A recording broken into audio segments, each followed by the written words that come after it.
Nesse tempo, os cananeus habitavam essa terra. O que é isso?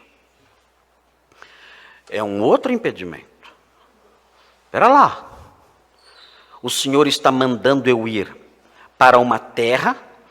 Existe aí a sugestão da dádiva desta terra para mim, porque o Senhor está dizendo, vá para esta terra porque eu farei de você uma grande nação. A promessa da terra ainda não tinha sido expressa de modo muito claro, mas estava implícita nisso.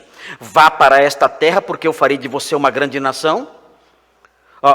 Está implícito nisso que eu receberei essa terra, que é a terra onde essa nação vai prosperar, onde essa nação vai crescer, onde essa nação vai aflorar. E de fato, no versículo 7, Deus diz abertamente, eu vou dar essa terra para você. Ele vai então para essa terra com a promessa da nação. E sabe, naquele tempo, os cananeus habitavam a terra. Ele então está diante de dois obstáculos para a sua obediência. Dois obstáculos que tiram a racionalidade da obediência. O avançado da sua idade, ele sem filhos, sua esposa idosa e estéril,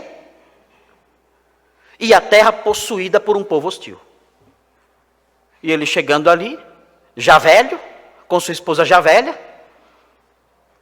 movido pela fé de que ele conquistaria aquela terra. E ali uma grande nação afloraria, como resultado do nascimento dos seus filhos. Que sentido faz isso?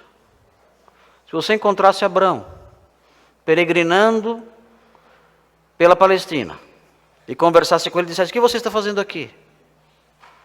Eu estou aqui porque toda essa terra será dada a mim e aos meus descendentes. Que descendentes? Eu não tenho nenhum ainda, mas Deus mandou e eu saí da minha terra e eu vim para cá. Cadê o seu exército para conquistar a terra? Não, nós não temos. Eu sou um homem muito bem de vida, mas eu ainda não tenho nenhum exército e também não tenho filhos. Mas a gente está começando agora. Eu tenho 75 anos, a minha esposa, ela talvez tenha filhos, se bem que ela é estéril. Ah, é? É estéril.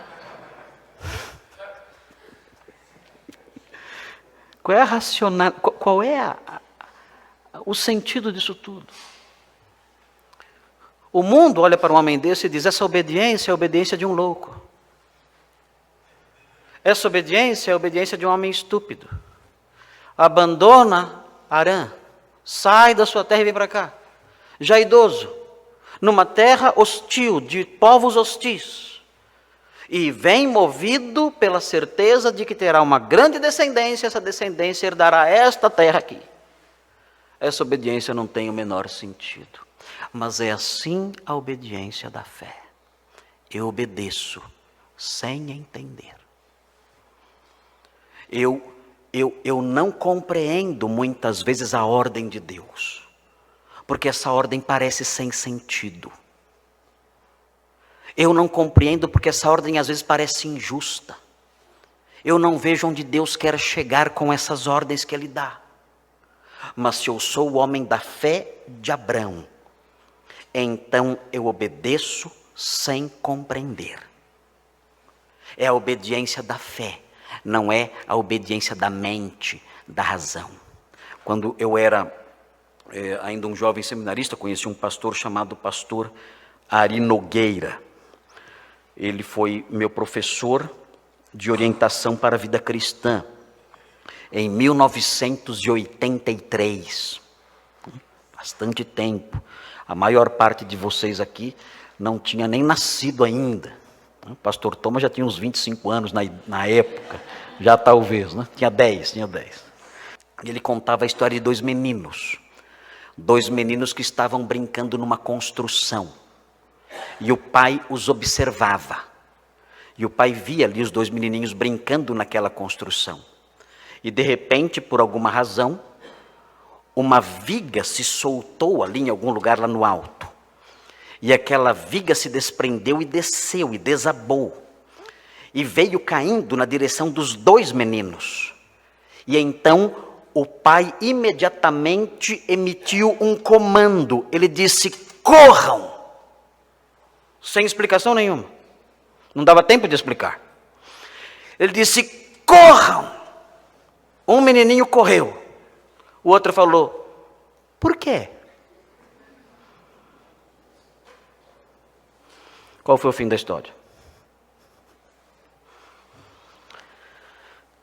O primeiro confiou no comando do pai, pensando: meu pai é um homem sábio, ele quer o meu bem, eu creio na visão dele, eu creio no discernimento dele, eu creio na autoridade, no comando dele, eu creio que ele quer o meu bem, e se ele dá uma ordem, eu obedeço de pronto, eu não tenho que perguntar por quê. Ele sabe o que está dizendo, sabe o que está mandando. Já o outro pensou assim: eu só obedeço se eu entender por quê. E o resultado foi a desgraça que caiu sobre ele, foi esmagado debaixo da viga. O primeiro representa a obediência da fé. O segundo representa a obediência da razão. Eu tenho que entender para obedecer.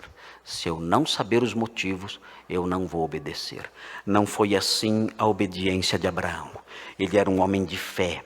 E sendo um homem de fé, ele obedeceu mesmo sem entender.